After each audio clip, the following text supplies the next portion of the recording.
It is the Anfield Wrap in association with Redsbet. Neil Atkinson, Rob Gutmann, Paul Senior and Mel Reddy about to talk about the Reds. But firstly, Redsbet, they sponsored our all-day transfer deadline day show last week. They're working on supporter causes right the way across the country. 50% of their profits they are putting back into supporter-based causes. If you don't gamble, that's absolutely fine. If you do, feel free to consider going with Redsbet, redsbet.com. But do be gambleaware.org. I've got Rob, I've got Paul, I've got Mel. After Liverpool beat West Ham United by 4-0. 4-0. There's two easy things to do, Mel. Talk down West Ham and act like it was really straightforward for Liverpool. Both of those would be a little bit unfair. I actually think West Ham played quite well for the first 45 minutes, but they just couldn't live with a Liverpool who didn't even get out of third gear. And this is a West Ham side that I think could finish top 10 this season, and yet they've come to Anfield. They've been beaten 4-0. It was 2-0 at half-time. I don't think the scoreline flatters Liverpool. I don't think it damns West Ham. It tells us the story of how good Liverpool are. Yeah, absolutely, and that's a great point to start with because you'll already hear how awful West Ham were, and that was sort of the way the analysis of the game was framed, which I think is quite unfair because what Liverpool or what West Ham struggled with was hesitancy. They never, especially defensively, they never quite knew what they were meant to do, and that's born out of what Liverpool were doing. And you can have a game plan and you can think this is our way and this is what we're absolutely sticking to. But in the midst of that actual, when you're in the fire and this attacking hurricane is happening all around you and you're not sure who you're meant to mark or where you're meant to mark, that will force you to second guess yourself, which is what we saw them do quite often. And actually, that was one of City's strengths last season, the ability to make the opposition second guess their game plan. I thought Liverpool were excellent without getting anywhere close to what they're capable of individually and collectively. Just come back to you on this. What struck me when I was watching it, Mel, was at times West Ham had 11 behind the ball, and West Ham have got 11 behind the ball, and somehow Liverpool have overloaded them. Yeah. And that's what I think was staggering to watch at times. Liverpool were managing to find areas of the pitch where all of a sudden, just for a split second, but a split second's enough, Liverpool are 4-on-3, the 5-on-4, the 3-on-2, and I think it's amazing to see a West Ham side who, as I say, at times Arnautovic was behind the ball, and yet Liverpool was still able to outnumber them in areas of the pitch. Yeah, and that's a consequence of just being so fluid, assertive, and being sure of yourselves as well. Because all the way through, Liverpool's fullbacks want to make things happen. Liverpool have an absolutely ridiculous number 8 who can do everything, can dribble, can get back and tackle, can see the pitch like no one else, can dictate a moment of play like he did for the opening goal so brilliantly. And then you've got somebody like James Milner who continuously defies age and the aging process to be involved in absolutely everything. So I think when people look at Liverpool, it's quite easy to get stuck on that front three because of how absolutely delicious they are. But behind them and all across the pitch, there are people willing to do what they do, as in, put the opposition on the back foot, be aggressive, be flexible, and that's what we saw yesterday. Speaking of delicious, Paul Senior, one of the things that struck me was that Liverpool exhausted West Ham mentally and physically, possibly mentally more, but though I thought you saw by about 35-40 minutes through the half that West Ham, to me, they just looked shattered. They just honestly looked like they wanted the break. We get the second goal just before half-time, and you got the impression there was almost like afterburners were put on. Liverpool sort of sensed from about 40 to 42 minutes, there's something in this for us before the break. These are now rocking a little bit. We can get something. And one of the things that this side did really well, I thought, yesterday was it went for the kill. Without having to play brilliantly for 45 or 90 minutes, there was 2 or 3 occasions where it went for the kill. They make it 1-0 after spurning 3 really good opportunities to make it 1-0, but they just know 1-0's in us here.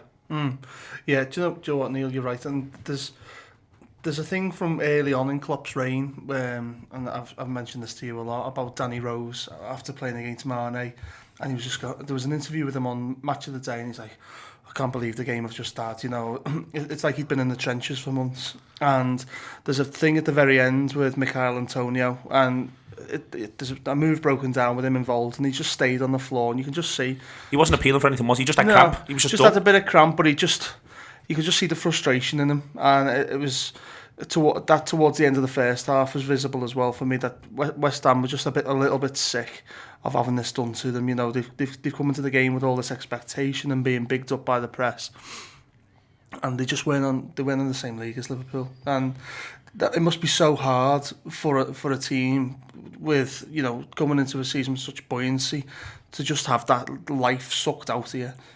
There's a complacency, Rob, I think, that we've got now around Liverpool scoring fours. Home or away, Liverpool scoring fours. In 11-12, we went right the way through the season. It was only in the last home game that we scored 4 goals. That was the only time we did it.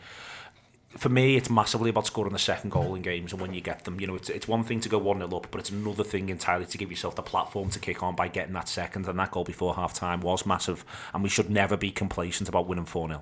No, I was reared on 4-0. I mean, you've talked about this many a time, especially in that incredible 87-88 season where Barnes and Beardsley are first in tandem. And I think the modern generation of modern Liverpool watchers got used to, I think, under Houllier and then Rafa, seeing a more pragmatic style, which didn't necessitate or didn't see the primacy of the 4-0 as the importance of it. I was really thrilled towards at the end of Brendan and Rodgers' first season that it seemed to be becoming a thing again. He understood it. Klopp understands it.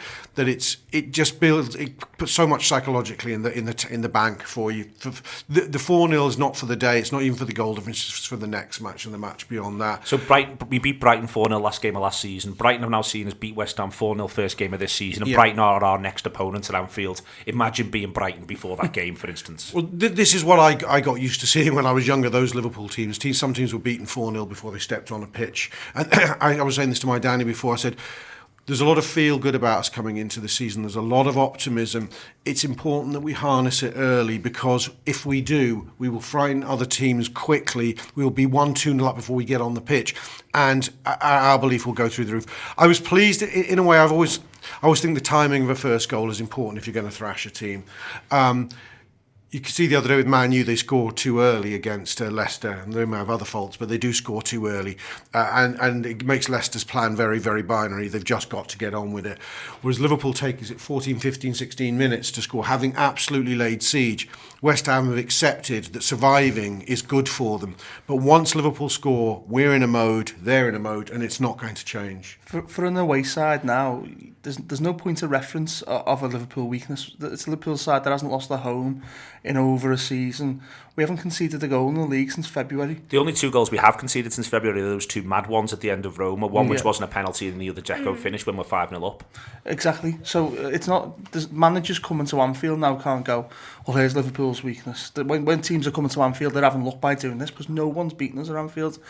And, you know, growing up, you get told you've got to make your home ground a fortress. It's got to be a fortress, and Klopp has done that. And I honestly feel he's the first manager who, don't get me wrong, unbeaten can be, you know, the Arsenal thing winds me up about the Invincibles, because they drew 12 times, whereas you look at Manchester City last year, they win 32 times. It's so much better. That's my opinion. But for an away manager, they've got to have something to cling to give their team a bit of hope. And when you can't go, well, look at this in recent history. There's nothing there for them.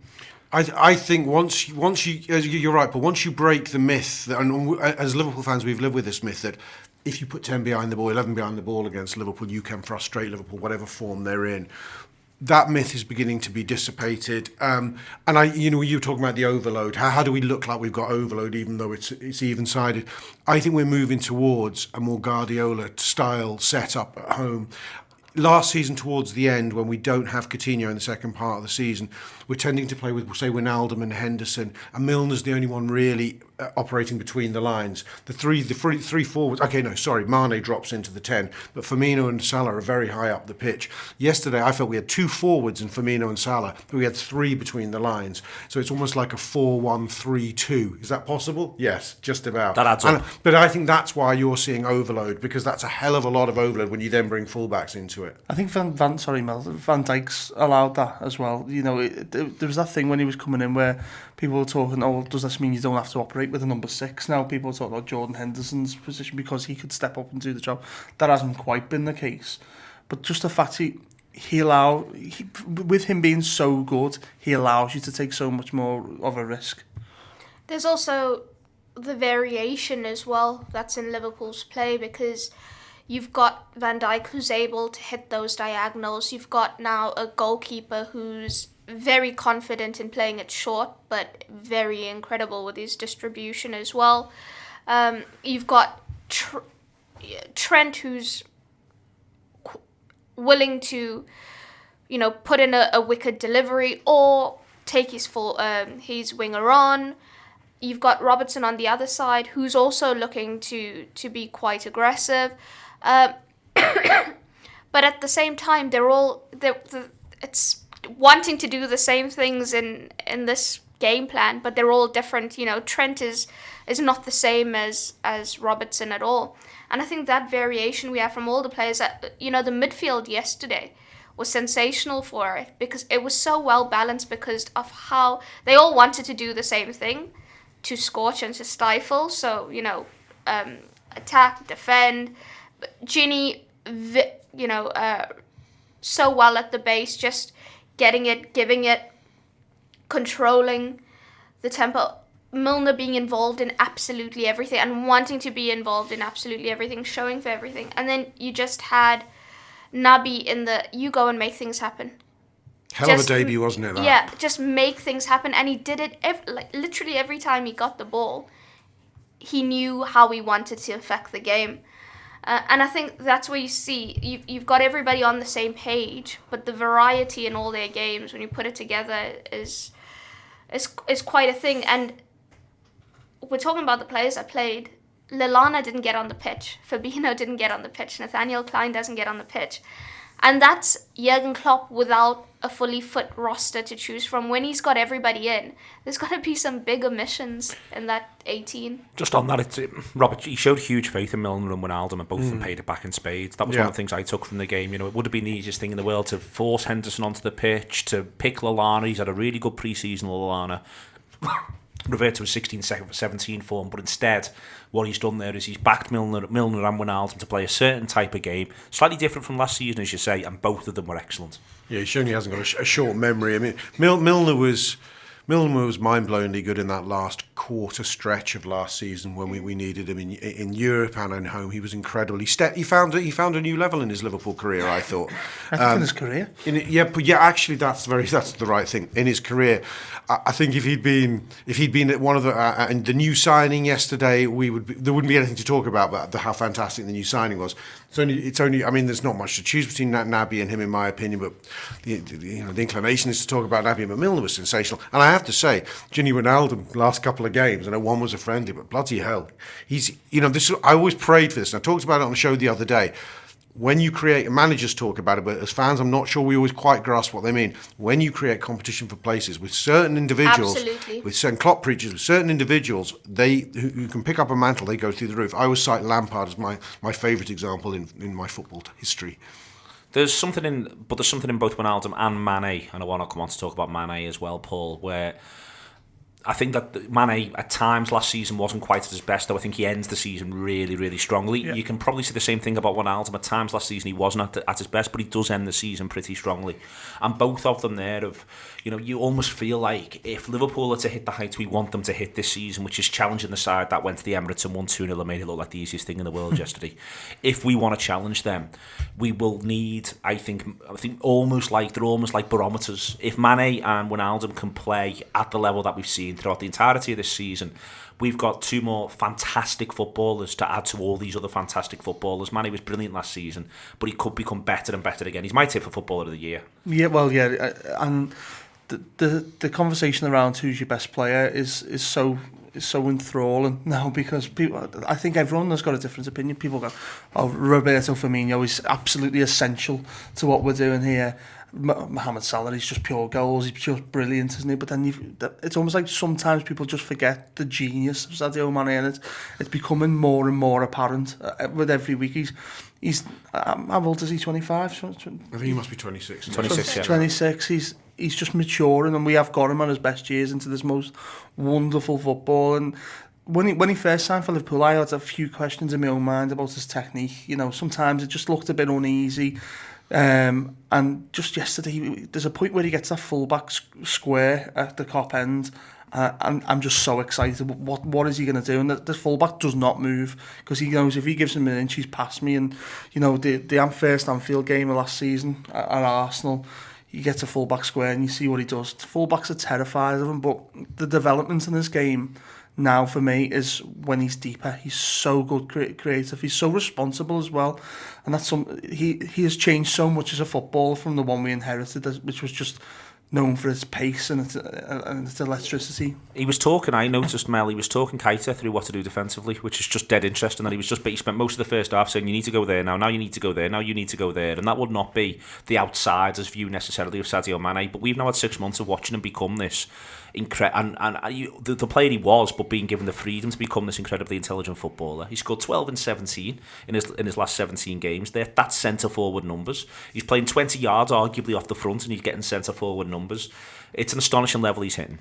Yeah, I've always said, you know, people talk about his pace, skill, and all the things that catch the eye, but his decision making has been really good throughout. You know, obviously you can see the progression from when he signed for us to now, but even in his first season, whether it's, you know, in the final third or what to do before the final third, he just understands, he reads the game quite well, and that's an element maybe that's been glossed over. And he's so good in so many positions because of his intelligence. He tactically, and that's a good word that you said, he's responsible. He's very, very diligent in what he's meant to do for his teammates. And that's probably why he was helping Naby through, you know, understanding the same thing. I hope, and I think we saw some of it during pre-season, he is often quite reserved and shy, but him going and insisting he wants to take the ball for the penalty, like, I think that's also just the natural progression of him saying, hey, you know what, I'm one of the senior players here, I'm a really, really good player, and I'm not taking a backseat this season. And honestly, I think I agree with you there in so much as, you know, when people ask you, who do you think is going to have a standout season, I plumb for him and Naby as well, because I just think what the glimpses you saw of Keita yesterday, that's not even him at like 6, you know, it's probably him at a 6 out of 10. Yeah, I think Sadio's emerging as the leader of the team in a certain sense, in as much as he's the go-to guy, isn't he? He looked at yesterday, he was dropping off, he reminded, you know, like Kenny in his pomp almost. He was the ball that everyone had to find. All operations were directed through him. I mean, I felt he's almost been underrated since not day one at Anfield, but day two, because I thought by the end of his first season, he was beginning to eclipse Coutinho. He got that injury at the end of that first season. He starts last season on fire, actually. He scores against Watford. He sort of runs our part of the game. The red card, actually. That changed, exactly, yeah. man. That changed him. It knocked him. He came back. I still think people were very quick to jump on him, I felt. I mean, he had one truly terrible game where he scores his best goal against Burnley, where I think he wasn't well or something like that, but I thought he was sensational last season. I obviously, in the second part of the season, I'm very excited about the partnership with Keita, because they have an empathy with each other, known each other for a while. And as you said, you can see. Well, you said, sorry, Neil. You can see that there's a big brother relationship, and that they want it to work together as much as for the whole. I think the thing with Sadio as well is he never hides, even if it's not going his way in a game. If he's having a terrible time of it, he never ever hides, and I really like that. He gets touches on the ball, doesn't he? That's what I've always liked. Yeah, exactly. You go, yeah, absolutely. I mean, right backs all over the country must be having a dreadful time, mustn't they? I mean, we're not mentioning Andy Robertson in this chat as well. You know, it's that left-hand side is just so well equipped. It's absolutely fast. We'll talk about that goal, because I think it's a gorgeous goal. Go on. Well, because I'm going to talk about something. What I loved about it is that we get something. It's about Naby Keita, that goal, even though he's not the direct assister. And what I like about it is we get something from a midfield player I don't think we've had, maybe only only Phil Coutinho would do that for us. But he breaks the midfield lines. He strides away from a couple with pace and control, and the weight on the pass is ridiculous. It's crazy. But the weight on the pass tells the delay, and then the weight on the pass tells Robertson what to do next. Exactly. Just do that, mate. Yes, it makes it. That entire move is dictated by him because he is drawing the defenders in. He's making the defenders concentrate on the central zone. He's telling Robertson where to make that run, and by the time Robertson gets it, he's now free to do, because Naby shifted the defense over. It's just a phenomenal piece of play, and also the ball to start it all from Trent was a phenomenal as well. Also, I mean, I don't know how about you guys, but I went nuts with that wedding. You know, like I had to sort of have a word with myself. I said, is this a bigger goal than I realised? Or just an extra wine? I'm not sure. But you know when something means, it felt like it meant a lot. I felt because we'd had such a strong start to the game, but you know how these things can go. I mean, I've remembered seasons where, that's a good 20 minutes. So don't make me, I'm thinking of that time when Stuart Downing hits the bar and heralds something very wrong. But I almost felt that the project, if we can call it that, needed to start. And for it to start, that was almost like, I hope that becomes the defining goal of this new era. What struck me, Paul, was you mentioned there, we just talked about Mane and Keita, and I thought that the other thing I would say about Mane is, whilst being brilliant, almost playing in behind the front, he also goes and does a big 15 minutes where he just gets chalk on his boots and makes the pitch huge. I'm going to talk about that with Sean Rodgers on the review. But what I'm also going to talk about in the review, but we can talk about here as well, is how that side almost became two teams of three, with Wijnaldum and Firmino linking them up. So on the left-hand side, you had Mane, Robertson and Keita. On the right-hand side, you had Trent, Milner and Salah. And Salah almost coming in a little bit more, leaving Trent and Milner to it. But the point was, when we're talking about these overloads, that's how we were doing it. We were almost being able to play mini-games of five-a-side on either side of the pitch. And every now and again, the ball will come back to Wijnaldum or Firmino, and they might go, all right, let's start over there again. Or it might go to Gomez, who then knock it to Van Dijk. And they were almost joining their own little mini-team as well. And again, you know, in terms of parallels to Guardiola's City, that's a lot of what they did last season as well, just finding the ways to overload. Well, that's it. It's bullying in a way, you know, that Liverpool can just get the ball in a certain position and they've just got so much quality in pockets. So that them little trios, as you're saying, are just if a side's not being responsible and they've got a wide player not tracking back, you're so exposed. And that's how we're at. It's 1 and 2 touch, you can pop it off. If I was playing for West Ham, I'd be knocking on the manager's door this morning having a chat about Jack Wilshere. Talking about lack of responsibility. I would be if I'm Declan Rice, who got hooked at half time, by the way, I thought Rice was struggling, but I'd be going, where's my help here? Yeah. Is that fella for real? That was an absolute self-indulgent mess of a performance. But it was almost like he was positioned to be that as well. So maybe. I was really shocked where Wilshere started, because I thought it was going to be a two of him and Noble and Rice almost playing like in between the centre halves and even further back than a normal defensive midfielder. And then for Wilshere to just be this absolute luxury at Anfield, I couldn't believe the way West Ham lined up. I think it was partly the thing of if Liverpool are loose because they do go for it, then maybe we can quick turnover, get it to Wilshere, and we can hurt them. But then that's where I say, when you're always stuck in too much because of what you plan to happen and what's actually happening on the pitch, he doesn't then deviate from his plan. He doesn't assess the situation and see, getting completely exposed and overrun here. And it was so easy for Liverpool at times because West Ham just were not able to keep up with how the game was shaping up.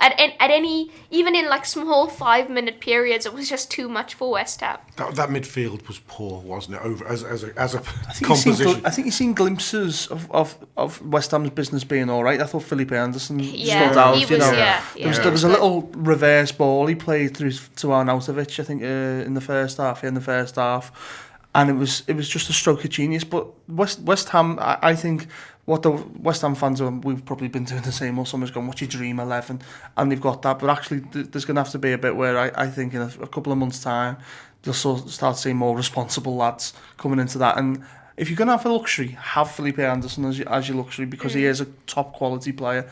Let's not mess around with Jack Wilshere. From day one, it looks like a poor signing. It's a lightweight midfield, that, and it's no accident we overrun them. I mean, I agree with your opening statement, Neil, that the narrative has been that West Ham were poor and that is disingenuous to us.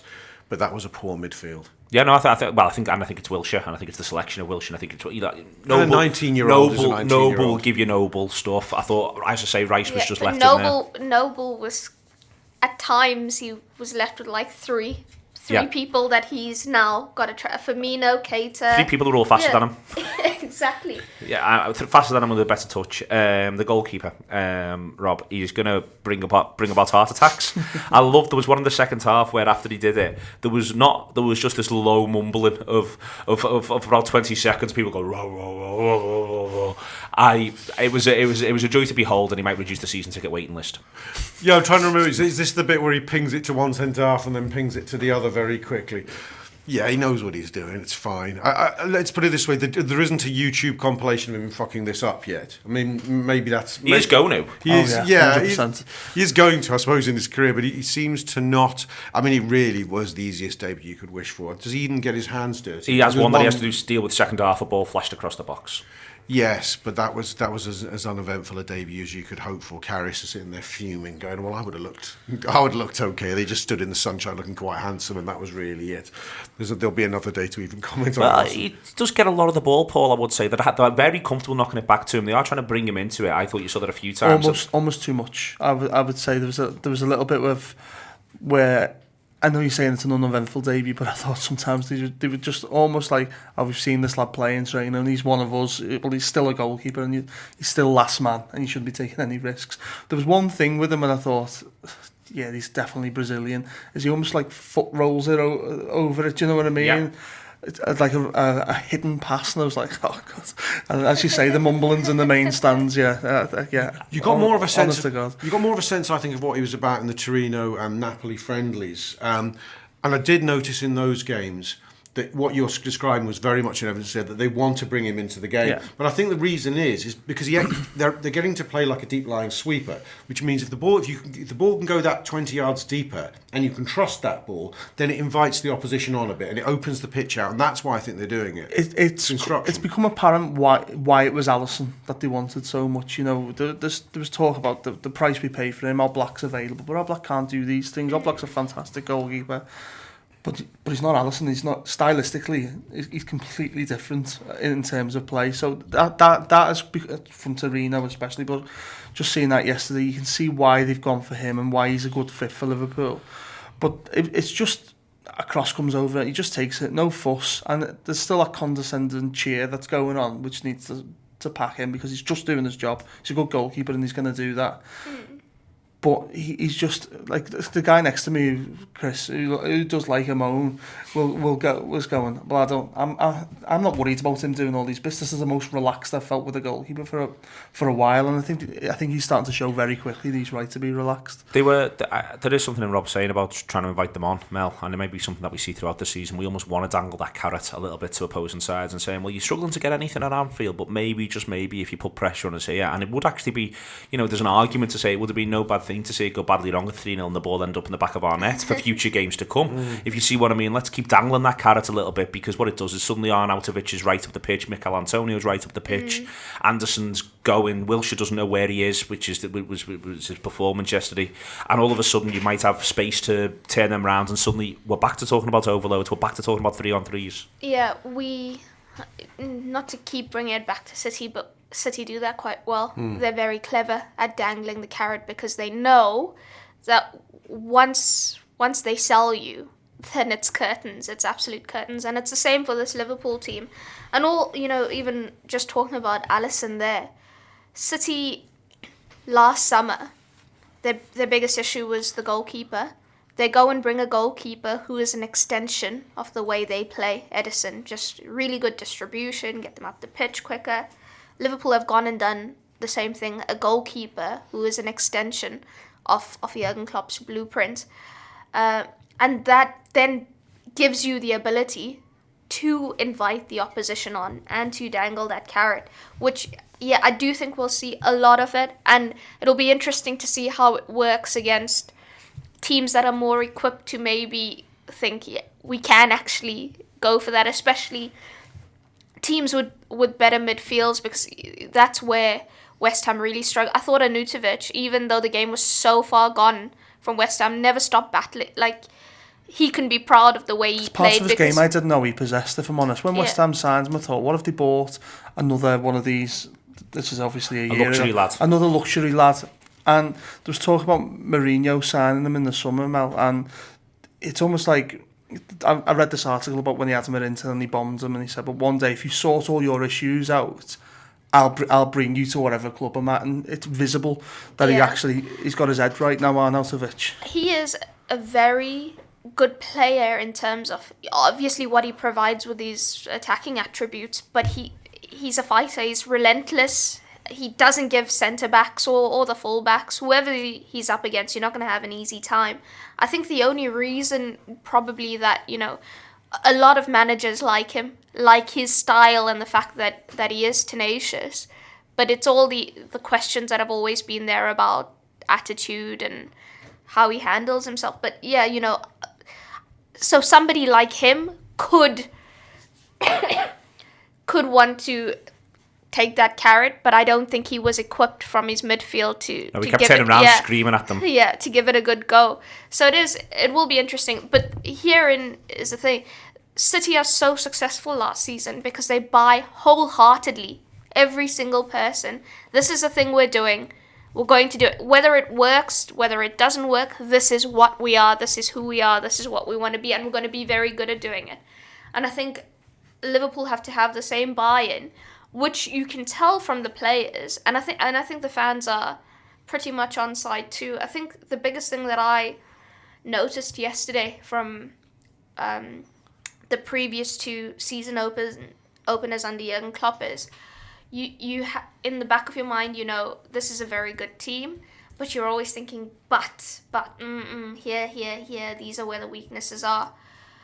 Yesterday, I think before kickoff, everyone goes into that ground. The players as well, when you read the program notes from Jordan Henderson, when you see what Shaqiri said, in his interview to the Nationals before the game, there is this massive sense of belief that we've got all the tools to hurt teams, but we're also deadly serious about what we want to achieve this season. And I think you felt that from the terraces as well. And you saw it on the pitch that everybody bought wholeheartedly into the plan. Everybody gave everything. And even though we're saying it wasn't Liverpool at their optimum, there were still loads of big shifts all around the pitch yesterday. There was a lot of hard work. We mentioned Arnautovic there, Rob, and a player who I thought worked really hard because you could see Arnautovic was trying to get at him was Gomez, and it was a big game for Joe Gomez. This, I think it's if you almost go through everybody on that pitch, the player who's probably under the most pressure to perform yesterday with a view to Liverpool careers on the whole is Joe Gomez. That he's, Lovren might be out for 3 or 4 games, and we'll come on to talk about that. Matip has had a problem. Klavan has had a problem. Gomez goes into that game thinking, I can really lay a stake to a claim for a shirt. To at worst be number 2 to Dejan Lovren. At best, maybe even say no. I can be the man who partners Van Dijk, and I thought he played really well. Yeah, I think he was good. He only has one aberration, small aberration, and it's his signature. Unfortunately, that's when a ball is dropping out of the sky without any real pace on it. He just gets his position on the pitch wrong. It gives Arnautovic that half chance, and that's how he got exposed at fullback. But that's being a bit church because the rest of his game was spot on. He was aggressive. He generally has his feet in the right place. It's difficult to tell at this stage how good someone like Virgil van Dijk is making our centre halves look without, I know we lionise Virgil van Dijk at the drop of a hat, but I don't think we can underplay really how much easier it is to play that position alongside him. But as you say, I was worried. He also was supposedly half fit as well, Joe Gomez. So that was an important one. He's got himself off to it. A bigger test to come if he's the first pick at Palace. There's no doubt about that. Oh, Palace will be tough. We'll come on to talk about that in a minute or two. But Paul, on Gomez, one of the things that strikes me is young players have such. Joe Gomez will probably end up playing 400 games of top flight football, no matter whether it's Liverpool or somewhere else. But young players, when he looks back on his career, 400 games feels like 400 games. But there's actually, for every young player, there's arguably 8 games that count. 8 games that become really significant in your career that then help you work out what level club you're going to end up at. And I think that was one of them yesterday. I think it's really, having now done what we do here for 7 years, seen them come, seen them go, seen a Thiago Alori disappear, seen this, seen that, you can really begin to go, no, that was one where he had to be able to come off the pitch. That clean sheet's massive for him, and it was noticeable at the end of the game. Him, Van Dijk and Alisson have their own little celebration, they have their own little cuddle to say, we kept that clean sheet today. Yeah, absolutely. I've been very vocal on our centre halves in the past, and I really do rate Joe Gomez. And I think Rob's right to point out one of his obvious weaknesses, but I think he's helped at centre half a little bit. That there's someone either side supporting him, and I think he looks the part in that sense. You know, I think almost in this Liverpool side, if he can stake a claim, and it looks like he's going to have the opportunity to over the next couple of weeks, that if he plays well, as you say, Palace is a bigger test, that he can just retain that share. Now, I mean, there's a lot of hype around Dejan Lovren at the moment, and I personally do rate Dejan Lovren, but stylistically, I feel Joe Gomez might actually be a better fit in this Liverpool team. There's just, when Joe Gomez was at his best, and I'll go back to around the time the Anfield derby last season when he plays full-back, I was so excited about him, and then there are them little creeping mistakes that he lets in, and you go, oh. He's arguably carrying an injury for a lot of the second half of last season. Yeah, well. I would say so. I don't think he's been fully fit for a while, but it's nice to at least see him being able to get himself on the pitch. But sorry, Mark, go on. With Gomez, he's 21, and I think we forget that because he does feel so mature. He comes across. He looked massive yesterday as well. I must say, like physically. He comes across, even when he speaks and stuff, he comes across quite mature. And I know we're saying, you know, there's harder tests to come, but I think as an individual battle, Arnautovic is quite a big one because, like we say, even when the game is gone, he doesn't give up. And I thought for us to pick out, you know, one mistake, I think is credit to him because he spent his Liverpool career either being injured or playing left back or right back, and not as a centre back, which is what he is. So for him to come in such a big game that is so crucial, not just for Liverpool in that position because of where we are in terms of injuries, but personally for him, as we've mentioned, and to be so composed and assured, I think it was a really nice thing for him. It's mistakes defenders of his age make, though, and that's yeah, important absolutely. to say. I've watched a lot of Pavard, who looks like he's signing for Bayern Munich. And he makes very, very similar mistakes to what Joe Gomez makes as well. So you've got to remember he is 21, and Mel's absolutely right to point that out, Rob. In defender age, that's like 19 in a forward or whatever. Even younger, maybe. Yeah, I mean, I remember a young Alan Hansen at 21 making mistakes and being forgiven by the older pros and the culture around the club.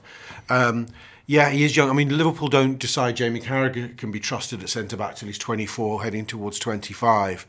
So it shows a lot that they think he's ready now. And yeah, if we let him grow up in public, he could be an Anfield centre-half, you know, Liverpool centre-half for a good decade. But I think the important thing is that you know he's got the ability. You know, there's not many people that I think, you know, years ago we used to talk about Emre Can developing on our watch, you know, and I think there was a little bit of, can you be bothered with this? But Joe Gomez, you can absolutely be bothered with because you can see the end game with him, that his level could be potentially so high that you're almost going, all right, he's going to make that little mistake there. And it might cost you now and again, and we've seen it cost us in the past a bit when he's fell asleep. But I think where you get to with him is absolutely worth that reward, you know. We've seen him play 3 positions for Liverpool. He's only just 21 and he's not looked out of place in any of the 3 positions. Well, it's 3 years ago that we've seen him play at Stoke at left back, you know, under Brendan Rodgers, and it just shows you how much all the managers that have come through the door since then rate him. Klopp, there's only one hint of a word of caution when he's talked about Joe Gomez. I've picked up in previous interviews, and it's about, does he have the requisite aggression for the role long term? And I don't think there's any evidence he doesn't. Certainly for the role next to Van Dijk, because you see the thing about Lovren is he's so front foot, and you wonder if that the way Van Dijk wants to play, and Van Dijk will get to play the way Van Dijk wants to play. Yes. So you need to be the one who contrasts with Van Dijk, not the other way around. He is not going to change for you. You have to change for him. Yeah, you want to see Gomez develop Oncho and Carragher like attributes, which is to throw your body on grenades. You do need a second centre-half to do that. I don't think that's what Van Dijk will be choosing to do. I think he can do, but I don't think sort of taking your cue there. I don't think that's what he'll choose to do. So Gomez needs to be that centre-half with reflex, with concentration, but also the aggression to have needle in his game. And to see the ball as his at Yeah, all times absolutely. in his area. We haven't talked about the main fella. Rob celebrates the goal like it goes absolutely wild. I completely understand that. Not least, and there'll be other reasons why, Rob, but also just simply he missed a couple of chances, and it's just the idea that no, it doesn't matter, because like all great forwards, all great strikers, no matter where he starts on the pitch, he waits, he gets the chance that he needs, his movement's terrific, there he is just to turn it in at the back post. Doesn't play brilliantly throughout yesterday's game. It's not like he has a stunning performance, but you are now able to say, and it might seem early in the season, but you just struggle to see the goals drying up for him. You just see no reason why he's not going to just keep going pretty close to a goal a game. I don't want to tempt fate on that one. And actually doesn't need to score a goal a game this season. I think that pressure should be taken off him straight away. I think 20 league goals would be sensational. He doesn't need to do it. You just don't see but, him stopping. No, I mean, he's a winger who scores on the back post so much that he's now classified as a striker, and he does play centrally. I mean, the one position where he takes the chance, where he takes the shot in a central position like a proper striker, he misses it. I mean, what a chance that is! But you can see him. But his darting inside, his movement is creating all kinds of space for Trent Alexander-Arnold there. That was the hidden Mo Salah contribution for me. The shame was Trent was aggressive on his game, but Trent's just that whip for his final ball for once wasn't Trent like. Yeah. The first 20 minutes yesterday was awful for Wynn though, and that was when his balls were and I did wonder whether that was affecting his measurement of his weighting. Yeah, because he has 4 opportunities where he's got himself to a great position. The whip and the shape on the ball's good. You go, oh, that's just about 10 yards too long, Trent, every time. But I think he gets that space because of Mo Salah. No, Salah though, 29 league goals in 29 games. It's an absolute joke. You can't say enough. Like obviously doing these shows, you can ask questions on Mo Salah, and when people say, "Oh, you're running out of words," or someone, I am running out of words for him, because again, it's a 6 out of 10 performance really for Mo yesterday, but he still manages to get the goal, but also the first goal, and that's the hardest goal to get. Yeah. So, I am absolutely running out of words for him, but I'm just loving every minute of him being here. It's the same thing, sort of, that, what we said about Mane earlier, and Mo is different in that he won't affect the game he will never get as many touches maybe as Sadio and be as involved in general play as Sadio does, but he also doesn't hide, and he wants chances, and he wants to score, and he's convinced he's going to score. And I think the last point is the biggest point, because it doesn't matter how many he misses. He knows. He's certain. He's absolutely certain. And when you speak to him about goal scoring, and I don't know if you guys have seen all the interviews when there are, can you break this record? And it's like, of course, sure, yes. Yeah. He genuinely believes he's going to score. And, I don't think it matters really what number he gets, whether it's 20, 30, 40 again, which obviously is quite difficult, because I think around him, Firmino's going to have a phenomenal season, Sadio as well, Naby. There's so much quality and intention in that Liverpool team that it's really exciting. You think we've got a big 4 back a fab 4, but this time on a defensive base, because we've now got a keeper and a centre back. It feels like that with Naby. I should go back to Naby. It feels like we've got another player who can unlock a game for us. And we've got Daniel Sturridge coming on 20 seconds doing the arms. Liverpool beat West Ham United by 4-0. Quick shout out for Carl Kopach's second novel, Falling Without Landing, which is out on Kindle today. Carl contributes to the Anfield Rap and is very much a friend of ours, and it's available for £5. That's Falling Without Landing, Carl's second book. I want to talk about whilst we're in it, I want to use these shows to talk about what other teams are doing, especially Manchester City, through this season. So it may well be that we have to stop doing this come November. Apologies if that happens. But for the meantime, we'll come on to talk about City in a second. I just want to talk briefly about the Dejan Lovren situation, Mel. It feels now like it's just a little bit of a storm in a teacup, to be quite honest with you, that he's come back, he's got this injury. There's a lot of people who are determined to see him quite angry about the situation earlier this week. The managers quelled all of that yesterday, basically. Yeah, he said in his post-match that Dejan had the problem before he actually went to the World Cup, and Liverpool had been managing it through the end of last season. And Lovren himself mentioned that the club weren't happy, and that's obviously because, with the World Cup you're playing a lot of games in a short amount of time with hardly any recovery. But, Klopp seemed like he knew all about what Dejan was going on about, and I think that was the big issue that was being flagged on social media, whether Liverpool were aware, and they seemed to have been aware. So, do we know yet what the prognosis is in terms of how long he's going to be out? Have we heard that? Jurgen said he expects 2 weeks or 3 weeks. Yeah. I think he said something like that. Yeah, Klopp gave the impression me. it's a couple of weeks, but it's to be honest with you, I suspect you probably now won't see Dejan before the September international break. In that they might just get him back, Tottenham. get him training, and then get him back for around Tottenham away. You're not Tottenham away. Definitely Tottenham away. If Jurgen Klopp's history is anything to go by, Tottenham away for certain. Throw him back in straight. Yeah. You go and sort that out, lads. Like he did with Albi in Seville. He'll always do it, Rob. Various consequences. But there's a number of times he's done it and it's worked for him. He absolutely loves Face the your redemption. Yeah, he loves the redemption, Jurgen Klopp. It's only a game of footy. Manchester City get the result of the weekend. Do we want to slaughter the ref? Briefly. I didn't watch it. I watched You bits have of been it. doing nothing but, so carry on. The referee's not very... in our game? Yeah, the referee's rubbish. Hmm. Let's be quite clear about this. He's not a very good referee at all. It's scandalous he's given a FIFA badge to put on his arm because he is not a good referee. There's then an issue which is compounded by the fact that he comes from Wythenshawe, and there used to be a rule, I don't know if it's gone, but there used to be a rule to say that if you were within a certain parameter, you couldn't referee certain other games for a variety of reasons, and it's ridiculous. And this isn't even about any insinuation. It's more he shouldn't be put in the position.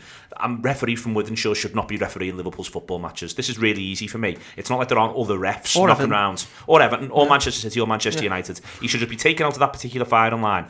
But not least, one of the issues is he is absolutely rubbish. He's a really bad referee, and every single time you get him, you always end up at some point having to talk about him. And I think the standard of the refereeing in general is dreadful. Let's just sort Anthony Taylor out. If anyone's listening to this who can do anything about it, in terms of having a word with someone to say, just take him off the firing line. And there is an argument, certainly when you've won 4-0, for the manager in his post-match to say, that fella's a problem. That fella is a problem, because if you do it when you win 4-0, it helps. If you have to do it if you get beat 2-1, you don't have to make that point, do you? You don't sound bitter. No, you don't sound bitter at all. He is a recurring theme, and me and you've spoken about him a lot, Anthony Taylor, but it's almost like he wants to be the star of the show in not being the home fan. He is the worst of the baldies, and trust me, that is a low bar. Doesn't he Gagan presses us and wins the ball? Yeah, he puts on out of a chin. And then in the second half, just from we're having a bit of pressure from a set piece, and we kick two of their lads take blows to the bollocks, not head injuries, right?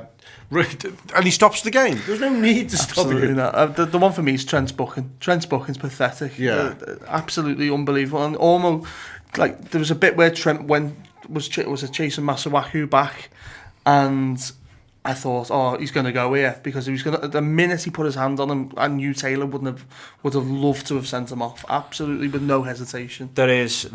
Yeah. Let's just, as I say, I think at some point, someone somewhere might have to say something publicly along the lines of this has got to stop.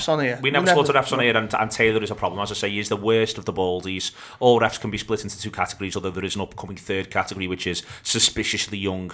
But all refs. Michael Oliver. Oliver's just about. Oliver's just about acceptable, to be honest with you. I'm talking Pawson. Pawson's appalling. Pawson. So you've got the baldies, the wolves, and the suspiciously young, and I'd say that he is the worst of the baldies, which is the worst of the three class. I think it's probably Oliver by extension. To be honest with you. Clatty, don't we, mate? What a guy. RF. Give him a squad number. Get him a statue around the ground.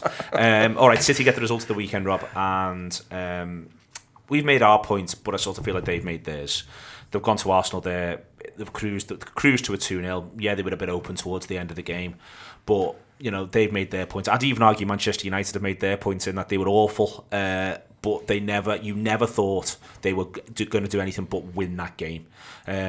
Tottenham win, Chelsea win. It's only Arsenal who drop points. You can say it's just the first game, but if you're going to need to win 90, get 90 points, this one's as important as any other. And I think almost everyone's managed to set the stall out in their own way here over the course of the weekend. Yeah, I think if Pep's plotting the season, this is any away against the big top six side. You say you're gonna not win some of them.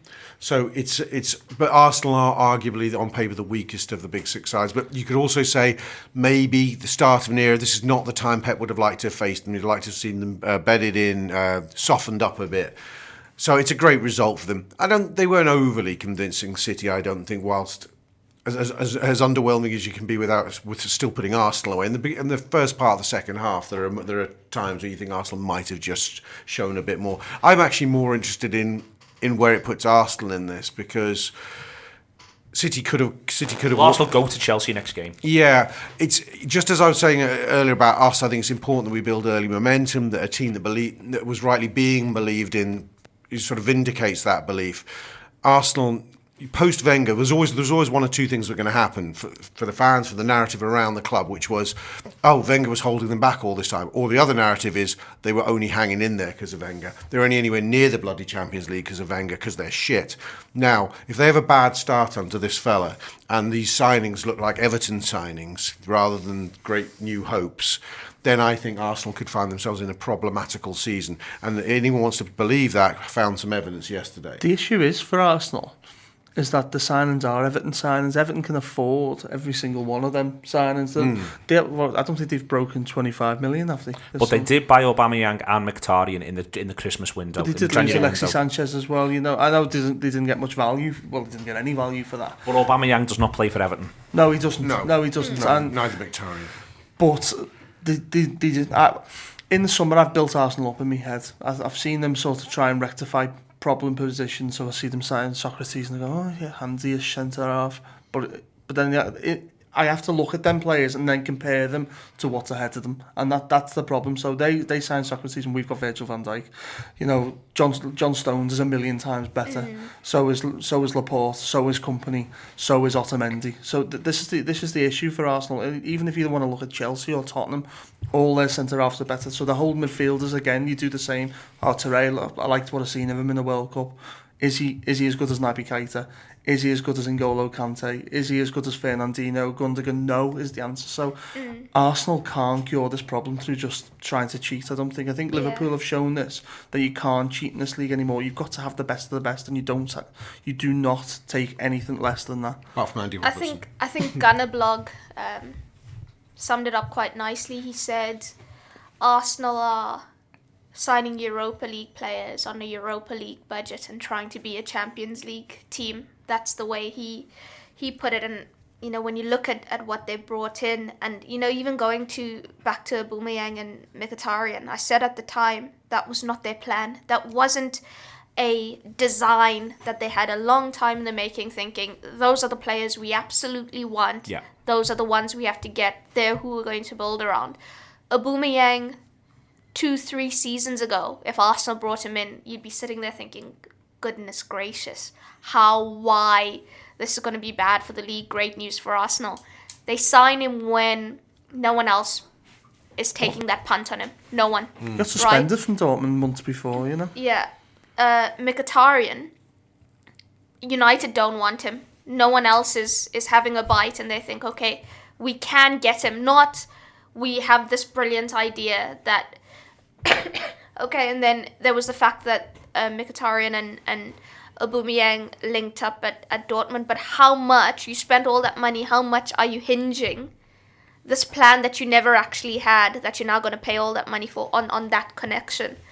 And then what they've done since has been, that's literally what it's been. Nothing more, nothing less. I think what was interesting about yesterday is Emery wants them to build from the back. That's going to be a fundamental. Czech is not that goalkeeper as a starting point. They had no midfield showing. If you're going to build from the back, you're going to have your midfielders coming to get the ball off the defenders. They weren't doing that at all. They were just nowhere. At the worst team you can be nowhere against in this league is City, and then Liverpool, of course. But City were just enjoying so much putting pressure on Arsenal's rear guard, and Arsenal never deviated from what they wanted to do. Now, that is a great thing if you have this very clear philosophy that you've worked on for months.